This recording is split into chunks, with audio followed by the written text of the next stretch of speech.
Saturno, rey fabuloso de Italia, identificado por los romanos con Cronos, quien al ser destronado por su hijo Zeus se refugió en el Lacio. En realidad no existe semejanza alguna entre los atributos de Cronos y los de Saturno, y su divinidad pertenece al linaje de los espíritus que presiden a la vida agrícola. Era emblema de la abundancia y su compañera Ope, personificación de las riquezas de la tierra. Ope era, si no me equivoco, la diosa que protegía, que simbolizaba la fertilidad del planeta Tierra. Su reinado se considera como el tiempo de la abundancia, de la justicia y de la libertad, y en recuerdo de ello se implantaron las fiestas llamadas Saturnales. Se le representaba como un viejo barbudo encorvado bajo el peso de los años, y algunos artistas modernos han hecho de él a la personificación del tiempo, representándolo con una hoz en la mano y en la otra un reloj de arena. Bueno, hay quien dice que en la otra un reloj de arena. Hay quien dice que esto se debe a un equívoco debido a la etimología de crono, que significa tiempo, y que posiblemente el dios Cronos no se tenga exactamente nada que ver con lo que la etimología afirma. Bueno, os doy la bienvenida a este vuestro canal. Bueno, como veis, es una tradición que se ha dado a lo largo de la historia, un hecho inevitable. Cuando un pueblo invade a otro, conquista a otro pueblo, a otra cultura, pues a veces se produce una fusión de las tradiciones de uno y de otro pueblo. Y eso se produjo en la península itálica. Es decir, lo que ahora acontece, eso de que, por ejemplo, las festividades cristianas que se estudia y se sabe que tienen sus precedentes en culturas precristianas, eso es un hecho normal. Eso a lo largo de la historia, de la misma manera que muchos ateos incomprensiblemente celebran la Navidad, van están contentos porque está todo lleno de luces, están contentos porque tienen una excusa para emborracharse. De la misma manera que, como digo, personas que están convencidas de que no hay nada trascendente en nuestras vidas y que lo mejor que podemos hacer es entregarnos a todo tipo de pasiones, sobre todo si son bajas, cuanto más bajas mejor. Ese tipo de personas incomprensiblemente pues celebran también algunas de estas celebraciones. He escuchado entrevistas a penitentes nazarenos, como le dicen en Sevilla, que se declaran ateos, y pagan su cuota religiosamente, nunca peor dicho, o mejor dicho, y cada primavera pues salen haciendo penitencia, una penitencia incomprensible, ¿no? Porque si eres ateo, ¿cómo puedes ser partícipe de una comunidad religiosa? Pero eso es también un síntoma de la decadencia en la cual nos encontramos desde hace un par de siglos, lo cual nos quiere decir que en otro sentido haya un esplendor. Es un error bastante común pensar que el siglo de oro de las artes, de las ciencias, un siglo de oro cualquiera, está en consonancia con un bienestar material. Muchas veces acontece exactamente lo contrario. Por ejemplo, hay una mitificación de los siglos de la cultura griega, porque viendo la historia vemos que había infinidad de guerras entre estos pueblos de esa zona junto al mar Egeo, con lo cual ese esplendor en la filosofía, en la literatura, en la ciencia que había en la vieja cultura helena no se correspondía quizá con un bienestar que supone quizá una idealización de lo que no se daba verdaderamente. Bueno, pues voy a continuar compartiendo mis reflexiones personales sobre el libro de María Zambrano, El hombre y lo divino. Había dicho que la piedad, había hablado de la piedad, otra diosa también romana, Pietat.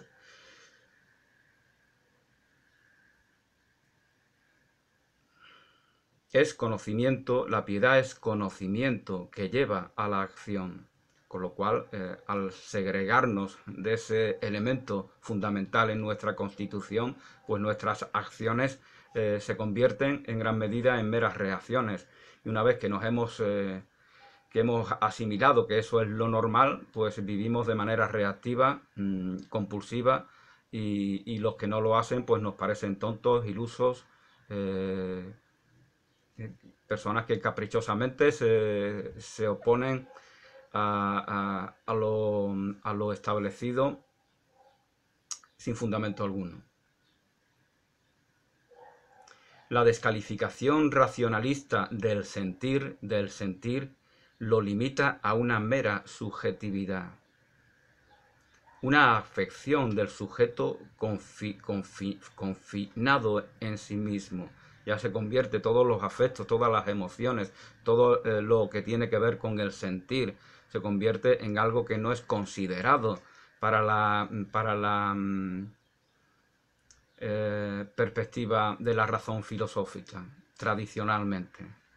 Entonces esto es un nihilismo de lo que verdaderamente nos constituye, o de parte de ello, como cualquiera puede comprender.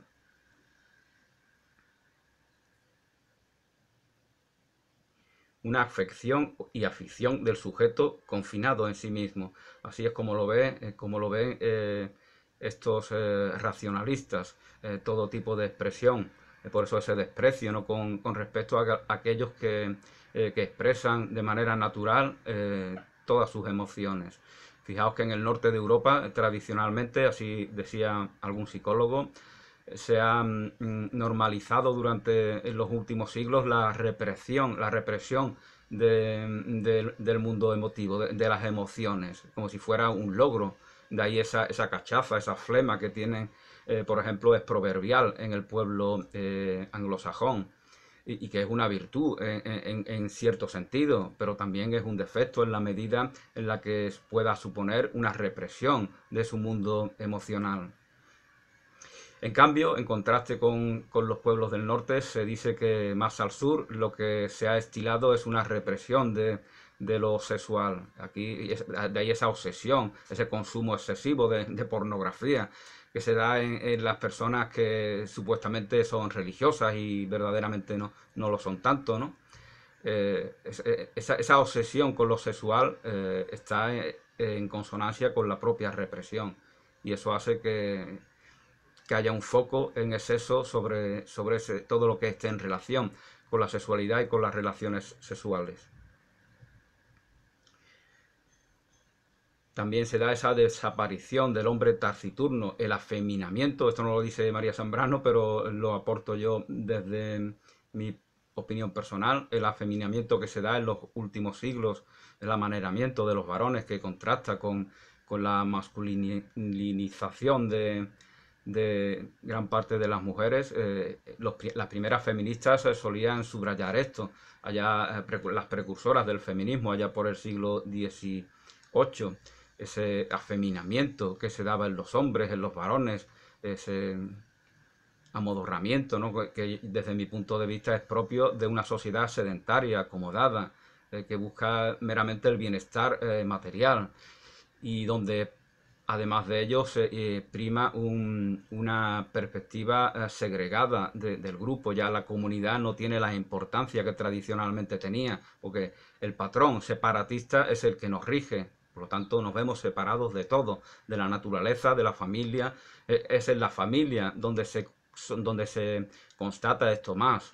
Se dan las familias y son entornos de toxicidad, donde cada uno es un ombligo con patas que combate por su propio interés, pues ya se ha perdido. Esta degradación de la familia es paralela a la degradación de lo que significa la comunidad. E igualmente va con ello ese afeminamiento del varón al cual antes me refería. No hay ningún problema en los valores femeninos, los aspectos femeninos. Ya he dicho muchas veces, ¿no?, que en la condición humana hay unos aspectos femeninos y otros masculinos, y que todos ellos están en cada individuo en mayor o menor medida.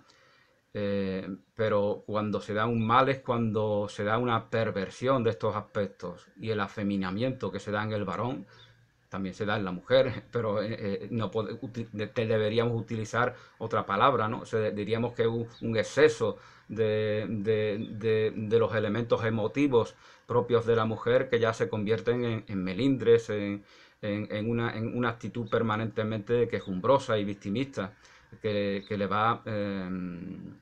que hace que se acentúen los males que le sobrevienen verdaderamente. Es un perjuicio. La persona que es así está comportándose de una manera que se perjudica a sí misma. Bueno, pues nos comentaba María Zambrano de la desaparición del hombre taciturno del pasado. El urbanita es el charlatán, huye así del silencio exterior e interior. Es decir, huye de esa pasividad de la cual nos ha estado hablando María Zambrano, que es la actitud receptiva, que nos permite transformar lo que sea normalizado, perdón. Estando en sintonía con esos ciclos, precisamos de esa pasividad para que se nos dé una progresión, para sintonizar con ese vórtice creativo que está en las entrañas de cada individuo.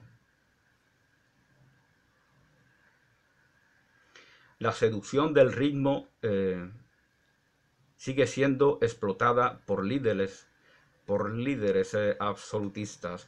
Bueno, no recuerdo bien a qué se refería esta cita, pero el ritmo, eso es algo que tiene mucha magia, ¿no? Entonces, fijaos, por ejemplo, como las marchas, ¿no? La marcha no se tiene una connotación, la marcha militar, porque en general todas las marchas están en relación con desfiles militares, y algunas son muy bellas, desde luego, como esas que se interpreta cuando comienza el año nuevo, pero tienen una connotación de poder. Aquí está, porque es como la estatua es un símbolo del poder, y por lo tanto María Zambrano lo contrasta con la pintura. La pintura, un lienzo en blanco, aunque este tenga cuadro, es una invitación a que expresemos, a que sintonizando con ese vórtice al cual antes me refería, ese vórtice de creación, expresemos nuestra realidad. Como dice la canción de Toniño, piensa que tu vida es una acuarela y el futuro un lienzo que colorear, o algo así. Se trata de forjar un nuevo futuro, trascendiendo ese pasado que se repite una y otra vez. Y esto lo simboliza ese arte de la pintura, a pesar de que se expresa en una realidad bidimensional, que supuestamente podemos pensar que esa realidad más compleja a la que alude la escultura o la arquitectura es más rica. Sin embargo, vemos que los grandes artistas, si pensamos en grandes artistas, aparte de los literatos o de los músicos, se nos vienen a la cabeza pintores. Normalmente no pensamos en escultores ni arquitectos. Y eso es por algo. Y eso es porque verdaderamente son esos pintores los que han afrontado ese lienzo en blanco, ese desafío de la esfinge. Ese lienzo blanco es un desafío que la esfinge nos incita a dar respuesta. La seducción del ritmo sigue siendo explotada por líderes absolutistas. Fijaos en la cantidad de personas que han excluido la música de sus vidas, el sentido de la música, el sentido de un área, de la música de Bach, de Falla, de Beethoven, de la música folclórica, de la música popular. Algunos solamente las escuchan cuando llegan las fiestas del pueblo. Esto es un empobrecimiento, ¿no? Y escuchan música que es... ese tipo de música necesariamente tiene un efecto en nuestro cerebro, y no es precisamente positivo. Hay algún musicoterapeuta que incluso afirma que hace que las neuronas no se regeneren adecuadamente, porque son envenenadas por esta música repetitiva.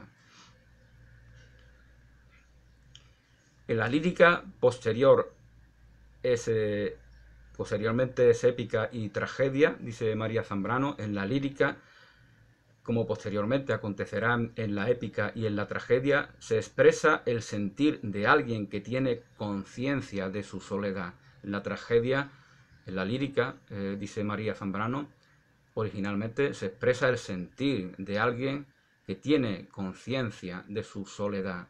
Es decir, no hay poesía, no hay esa soledad que nos permite que se dé ese acto creativo y que nos permite que trascendamos ese mimetizarnos con lo que se nos impone, que es la perversión de un hecho natural, porque efectivamente cuando venimos al mundo nuestro aprendizaje consiste en empaparnos de todo lo que nos viene de afuera y gracias a ello pues aprendemos un idioma, aprendemos una forma de gesticular, de comportarnos, etcétera, etcétera. Pero una perversión de ello es pensar que esto nos incita a una clonación global de todos los integrantes de la comunidad. Para impedir que tal cosa suceda hay que tener conciencia de esa soledad propia del individuo. Y en la lírica se expresa el sentir de alguien que tiene conciencia de su soledad. Las razones del corazón, de las que hablaba Pascal, el corazón tiene razones que la razón no entiende. Las razones del corazón que la razón no conoce se expresan ritualmente en gestos, miedos, etc. Permanentemente todas estas cosas de las cuales nos habla María Zambrano como la razón poética tiene un valor en nuestra vida cotidiana, inevitablemente, ineludiblemente. Como no podemos segregarnos de nuestro sentir, de nuestras emociones, de nuestras pasiones. De ahí esos personajes monstruosos que se construyen, mecánicos, porque ese tecnócrata, ese intelectual que vive en la convicción de que todo lo que tiene que ver con el sentir es falso o es engañoso y va creando un personaje que actúa como un robot. Y esa manera de actuar pues también se proyecta en su propia forma de concebir la realidad, las relaciones, y actúa robóticamente, mecánicamente, se va desalmando voluntariamente e inconscientemente y no reacciona porque ve que hay una progresión en ese aspecto intelectual y piensa que el mundo, la realidad, el conocimiento empieza y termina ahí. La unidad indisoluble entre teología y misterio que se da en la tradición cristiana no se da en la antigua Grecia. En la antigua Grecia no se da esta unidad a la cual se refiere la filósofa andaluza entre misterio y teología. El misterio pues parece ser que pudiera ser algo que no se cuestionara y ahora pues es como si de ahí eso que se hable tanto, ¿no? Del pensamiento mágico, de la nueva era que inventa cosas raras. Todo el mundo tiene necesidad. Lo curioso es que a veces hablen de ello los que son devotos de religiones específicas, ¿no? O sea, no sé yo por qué sus dogmas no pueden ser etiquetados de pensamiento mágico o de superchería, porque son exactamente igual que las cosas que ellos atacan en ese mundo que etiquetan de la New Age.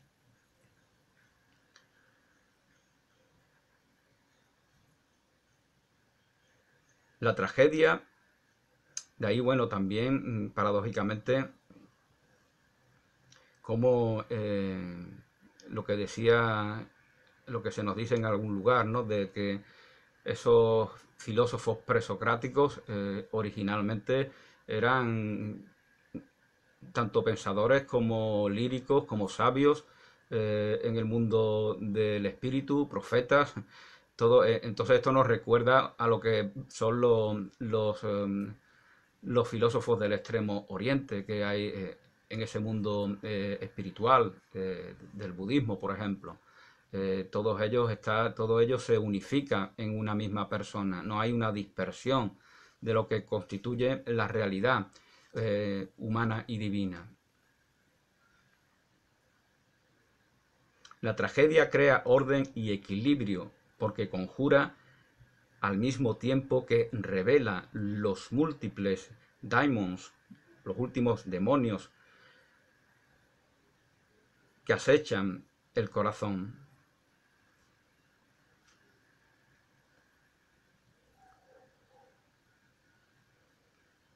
Ya nos decía en El sueño creador María Zambrano que el filósofo es aquel que ha trascendido en la tragedia o que cree haberla trascendido. Esto es como si fuera una montaña. Somos senderistas y vamos subiendo una empinada montaña y a veces pues hay una especie de llanos en la subida que nos pueden hacer pensar que hemos llegado a la cima. Y cuando llegamos a ese llano vemos que no, que un poco más adelante el camino hacia ella, hacia la cima, continúa, con lo cual nos hemos equivocado, no pasa nada, seguimos ascendiendo y no hay ningún problema. Entonces el filósofo está bien encaminado para trascender la tragedia o bien ya la ha trascendido. ¿Qué es esa mentalidad trágica? La mentalidad trágica, lo explicaba en algún vídeo anterior, me parece, es estar obsesionado con los males que nos pueden sobrevenir. Es, por ejemplo, o esto es una consecuencia de esa mentalidad. Voy a morirme y o bien puedo estar aterrado por el hecho, el sufrimiento, el dolor, lo traumático y la nada que va a venir después, supuestamente, o ese mundo caótico, esa realidad caótica que puede sobrevenir tras el hecho de morirme. Entonces puedo estar movido por estas consecuencias, evidentemente, de estar enfocado de manera egocéntrica en la propia individualidad segregada de todo. Entonces puedo vivirlo así o puedo vivir de ahí que haya tanto consumo de droga, tanto alcoholismo, tantos problemas, ¿no?, que hemos visto y seguimos viendo en las últimas décadas. O puedo vivirlo de manera evasiva. No pasa nada, juerga, fiesta, cachondeo, frívolamente, interpretándolo todo superficialmente. Esas son las dos maneras, y entonces a esas personas les suele pasar que entonces se reaccionan aterrados, ¿no? Porque en el fondo de ellos están la convicción de que algo terrible les va a sobrevenir. El filósofo, aunque tenga conciencia de que efectivamente en cualquier momento pudiera acontecernos algo que nos causara dolor, sufrimiento o incluso la muerte, tiene una disposición de aceptación natural de ese hecho, como algo implícito en la experiencia vital. Esa disposición es trascender. No se trata de huir de ese hecho,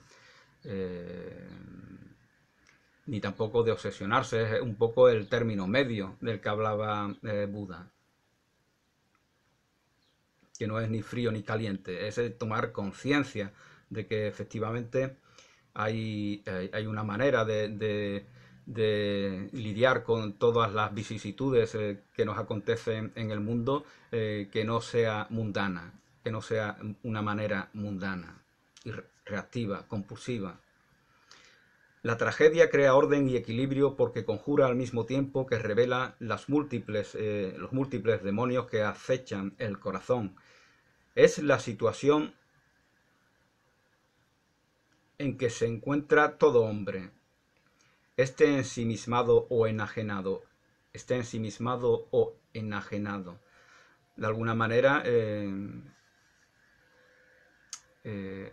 tal vez se corresponda con las dos maneras de reaccionar que antes me refería.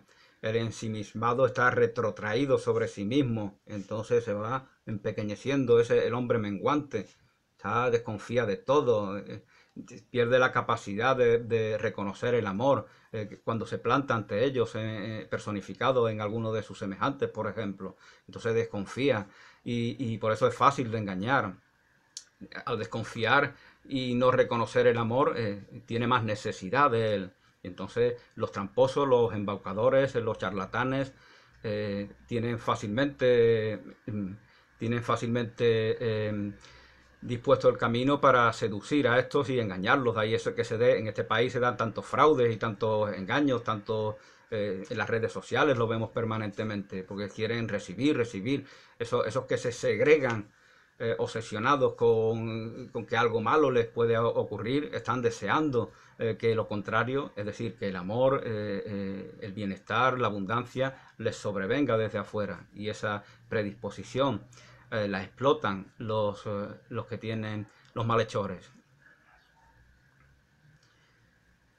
El enajenado pues vive negando ese vórtice creativo que tiene en su interior, al cual me refería anteriormente, y el eje de su vida está afuera. Entonces es un ser reactivo, abre mucho los ojos, está la boquita así, está siempre esperando los detonantes exteriores para que él se active. En cierto sentido son parecidos el ensimismado y el enajenado, y a veces supongo que habrá de ambas cosas en muchas personas.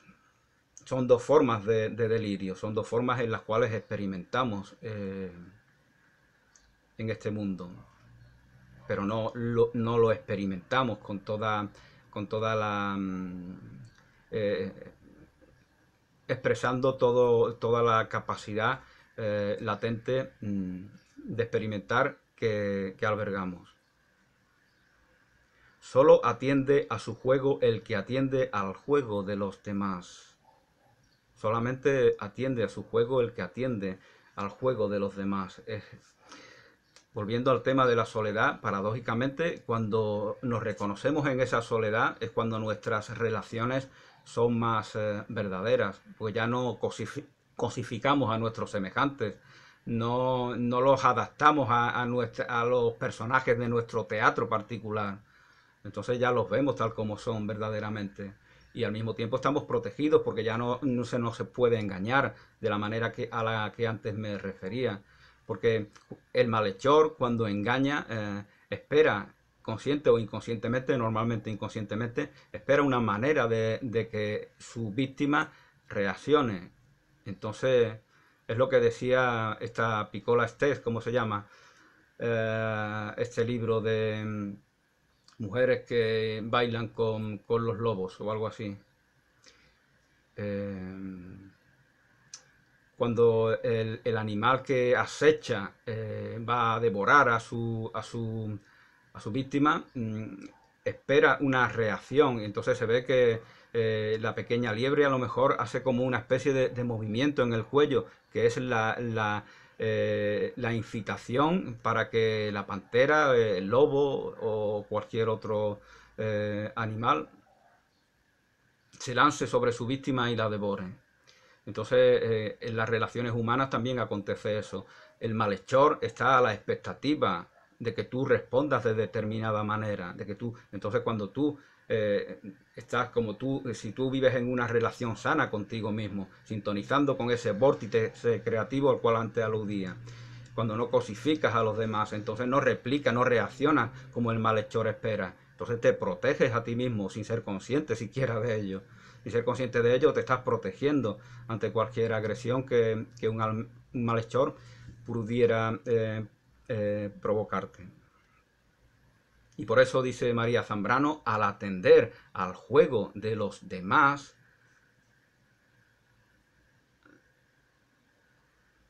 atendemos, o sea, solo atiende a su juego el que atiende al juego de los demás, porque nuestro juego no es algo aislado. Soledad no es aislacionismo.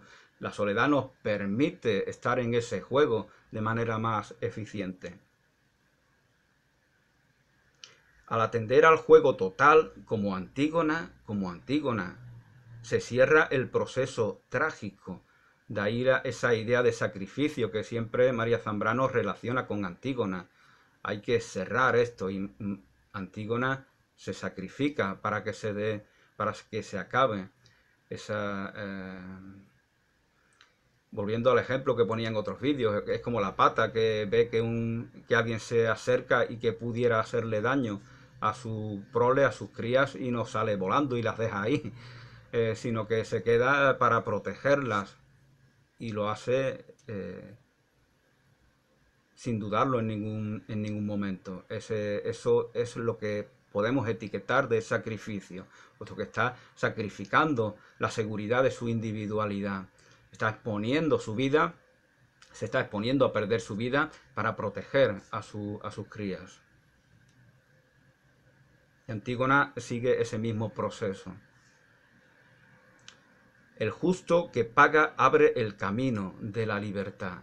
Esto también evidentemente es una evocación del acto de la crucifixión del Redentor. Es el justo que paga, es el inocente que es sacrificado para, gracias a ello, alimentar a esos pecadores, a esa humanidad pecadora que de esta manera puede alimentarse de los dioses y retornar a ese paraíso perdido. Bueno, pues de momento lo dejo aquí. Gracias y hasta una nueva oportunidad.